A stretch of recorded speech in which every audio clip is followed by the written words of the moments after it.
Kellerman with And Michelle. Do you get the sense that? Sorry.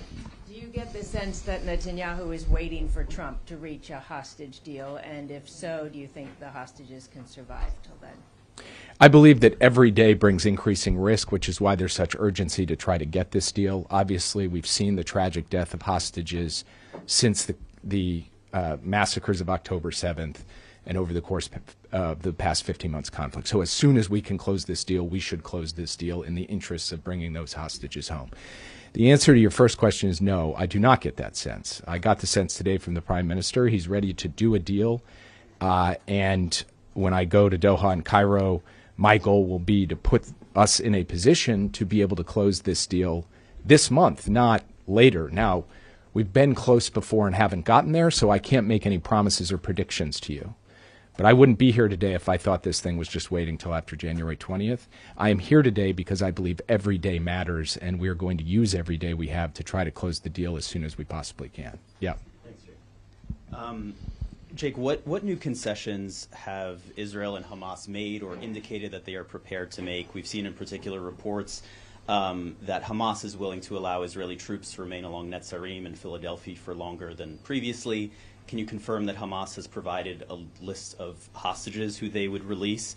And then just on Syria as well, if you could comment, the Israeli military has conducted nearly 500 strikes in recent days on Syrian military assets.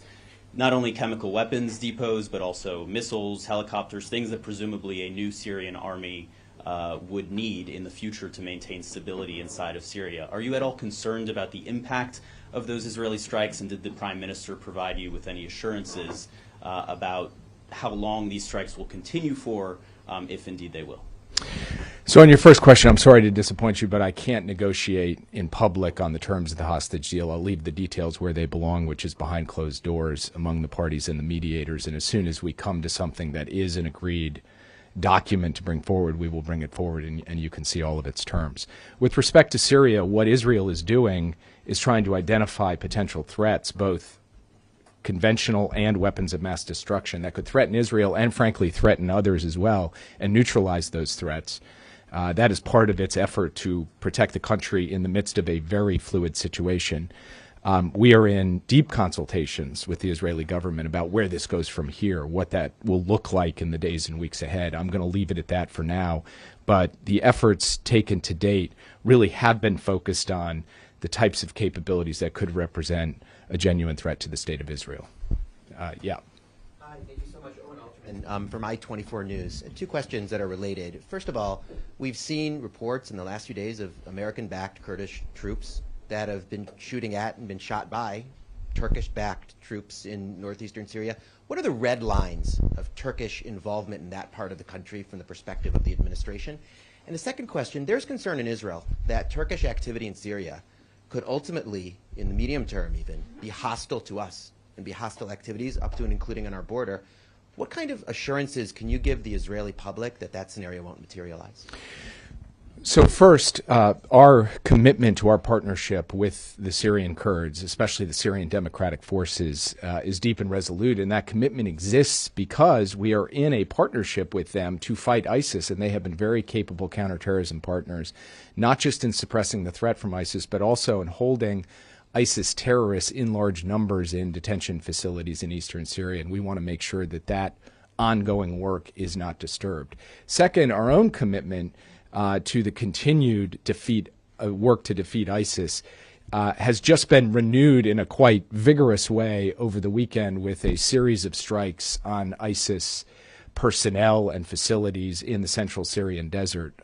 Dozens and dozens of targets that we hit with real intense American capability, B-52s. And what we are saying with that strike is we are going to continue to hit any ISIS threat where we find it, and we're going to work with our partners to do so. I have learned, maybe both the easy way and the hard way, not to speak about red lines in this part of the world publicly. So I do not intend to do so from this podium, but I do want to just make the point that we are engaged both in consultations with our Kurdish partners. In fact, General Kurilla was just recently very deeply in conversation with our Kurdish partners, and we are in conversations with Turkey as well about our expectations and about what we see as the best way forward. I think those conversations are serious, they're intense, they're ongoing. They have already produced some results, including this de-escalation around Manbij that both Turkey and the Kurds have kind of informally signed up to. All of that is tenuous, it is fragile, it is something that is going to require ongoing work and cultivation, and it is something that we will be very vigilant to as a top priority going forward. But beyond that, I cannot comment further today.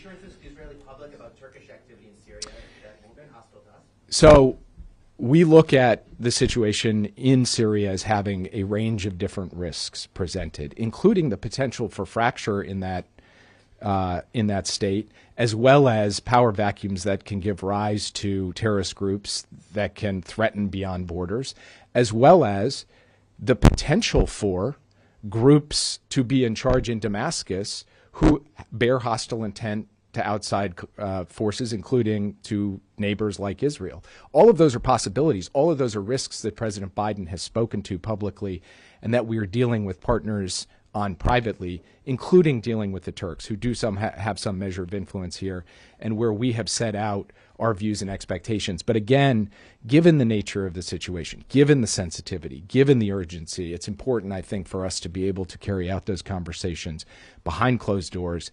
As we make progress in them, we will share with you the results.